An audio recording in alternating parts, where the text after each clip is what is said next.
अल्लाह का एहसान है, अता किया रमजान है। शुक्र मौला करते रहना मोमिन की पहचान है।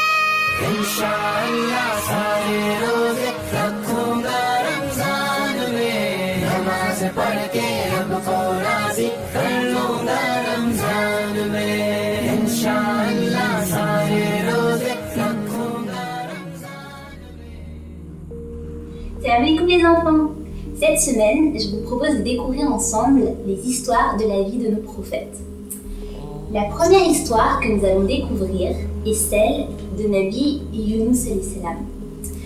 Saviez-vous que Nabi Yunus alayhi salam est également connu sous le nom de l'homme à la baleine? Nous allons découvrir pourquoi. Yunus alayhi salam et la baleine.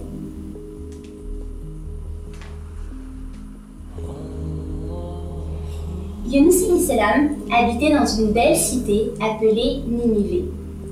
Dans cette cité, il y avait de grands immeubles en pierre et des jardins remplis de fleurs. La cité était entourée de grands murs et de grands portails. Pendant toute la journée, les portes de la cité étaient ouvertes. Les gens entraient et sortaient avec leurs chevaux, leurs chameaux ou encore leurs ânes. Ils amenaient des produits de la ferme, comme des carottes, du blé et des œufs pour en nourrir les citadins. Ils emportaient des habits, des marmites, des casseroles et des outils pour les fermiers.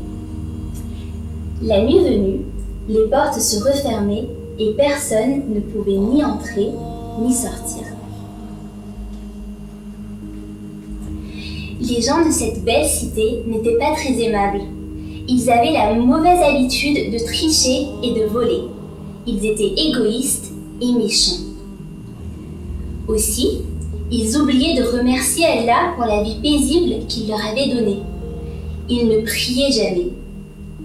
Allah ordonna à Yunus alayhi salam, son prophète, d'apprendre à son peuple à être bon et juste. Dis-leur de s'aimer les uns les autres et recommande-leur de penser à Allah. Cette tâche n'était pas facile. Yunus alayhi salam devait aller sur les marchés et parler aux gens occupés à vendre et à acheter. Arrêtez de dire du mal des gens. Arrêtez d'écouter les méchancetés qu'on raconte sur les uns et les autres. Ne volez pas. Ne trichez pas. Ne frappez pas ces femmes. Allah n'aime pas les disputes. Il devait aussi leur rappeler qu'ils devaient remercier Allah. Les gens ne voulaient rien entendre de tout cela. Ils n'aimaient pas le message de Yunus alayhi salam. Ils voulaient juste s'enrichir et qu'on les laisse tranquilles. « Qui est cet homme ?» demandèrent-ils. « Un homme ordinaire comme nous. Qu'est-ce qu'il sait de plus que nous ?» Ils se moquaient de Yunus alayhi salam. Ils l'injuriaient.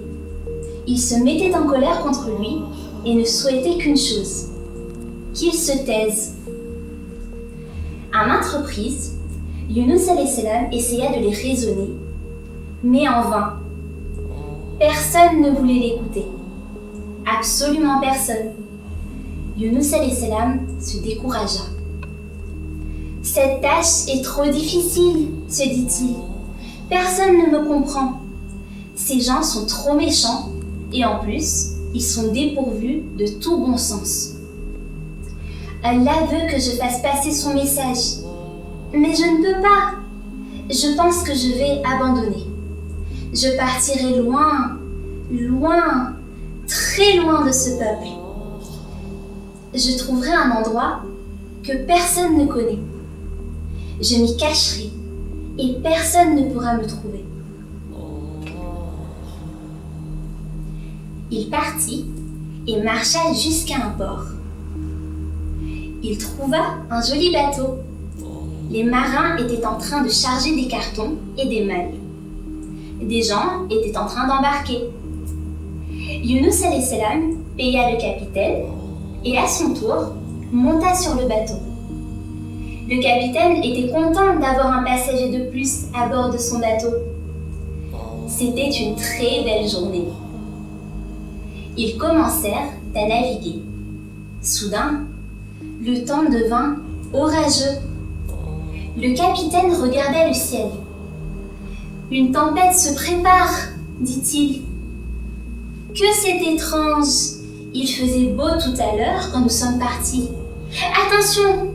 Attachez toutes les marchandises. Tenez bon! » La tempête se leva, terrible. De grandes vagues se formèrent et firent balancer le bateau de haut en bas et de droite à gauche. Tout le monde avait très peur. « Nous allons couler !» s'écrièrent les marins. « Cette tempête est bizarre. Allah nous a envoyé cette tempête. Quelqu'un sur ce bateau a fait quelque chose de mal. Nous devons le jeter par-dessus bord pour sauver notre peau. » Yunus alayhi salam se leva. Il savait que la tempête était pour lui. Il ne voulait pas que le bateau et tous ses passagers coulent. Il comprit alors qu'il ne pourrait jamais fuir Allah subhanahu wa ta'ala. « Me voici, dit-il. Jetez-moi dans l'eau et la tempête s'arrêtera. » Les marins apeurés le prirent par les bras et les jambes et, splash, le jetèrent à la mer. Il coula, coula, coula, coula jusqu'au fond. Jusqu'à ce qu'une grande bouche vint l'avaler. Swoosh! Il se retrouva au beau milieu de crevettes et autres crustacés dans le fin fond de l'estomac d'une grosse baleine. À quoi pensait-il à ce moment-là? Il se disait peut-être « Pourquoi ne suis-je pas mort dans la mer? Pourquoi suis-je dans le ventre de ce poisson? Il fait chaud là-dedans. On est à l'étroit et en plus, ça sent terriblement mauvais. Peut-être que je ne sortirai jamais d'ici. Peut-être vais-je mourir à l'intérieur de cette baleine. Pourtant, je ne suis pas encore mort. » Allah m'a donné du temps pour que je puisse m'excuser de ce que j'ai fait. Il m'a mise ici, à cet endroit. Il est le seul qui puisse me sauver maintenant.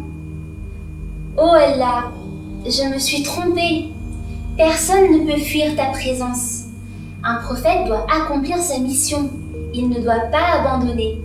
Je suis tellement désolée. Il n'y a pas d'autre Dieu que toi. Gloire à toi. J'étais de ceux qui t'oublient et s'éloignent de toi. Je suis vraiment désolée. Je t'en prie, pardonne-moi. Allah entend tout. Allah entendit Yunus alayhi salam dans le ventre de la baleine. Il lui pardonna. Yunus alayhi salam commença à sentir la baleine gigoter et nager très vite. Tout commença à se mélanger à l'intérieur du ventre de la baleine. Les crevettes, les coquillages, les algues et même Yunus alayhi salam. Tout ballotté, quand soudain, Yunus alayhi salam se retrouva hors du ventre de la baleine, projeté sur la plage. Il pouvait sentir le sable sous son corps. La baleine était partie. Il faisait très très clair. Yunus alayhi salam était encore tout mouillé. Il était très affaibli de son aventure à l'intérieur de la baleine. Il s'endormit sur le sable brûlant. Pendant qu'il dormait, Allah fit pousser un pied de courge près de Yunus alayhi salam. Très vite, les larges feuilles le protégèrent du soleil. Quand il se réveilla, il vit des gens rassemblés autour de lui. Il murmurait. D'où est-ce qu'il vient? Comment est-il arrivé jusqu'ici? Il n'y avait pas de pied de courge sur cette plage avant. Qui est-ce? Regardez, il bouge. Mais c'est notre voisin, Yunus alayhi salam. Son Dieu l'a sauvé.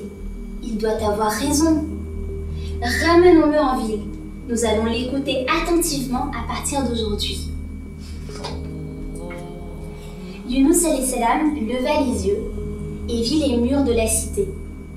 La baleine l'avait donc ramené vers une plage près de Ninive. Et voilà, il était de retour dans sa cité. Une fois remis de son séjour à l'intérieur de la baleine, il recommença à instruire les gens à propos d'Allah subhanahu wa ta'ala. Les gens ne se disputaient plus à présent. Ils l'écoutaient attentivement et faisaient ce qu'il leur disait. Allah pardonna à ce peuple d'avoir été si méchant dans le passé. Il les bénit eux, ainsi que leur cité et leur prophète Yunus alayhi salam. Pendant très longtemps, il leur accorda une vie paisible, des amis fidèles et de grandes familles. Et il bénit également la baleine. Voilà, c'est terminé. Que pouvons-nous apprendre de l'histoire de Nabi Yunus alayhi salam? Tout d'abord, ce récit nous apprend qu'Allah subhanahu wa ta'ala est omniprésent, c'est-à-dire qu'il se trouve partout, en tout temps. Il se trouve dans tout l'univers, il se trouve dans tous les cieux, et il se trouve sur toute la terre. Nous pouvons également apprendre qu'Allah est toujours près de nous. Il est toujours là à nous écouter, et bien sûr, il est toujours là pour nous pardonner. À très bientôt pour une nouvelle histoire. Khudafiz. नमाज़ पढ़ के रब को राज़ी कर लूँगा रमज़ान में इंशाअल्लाह सारे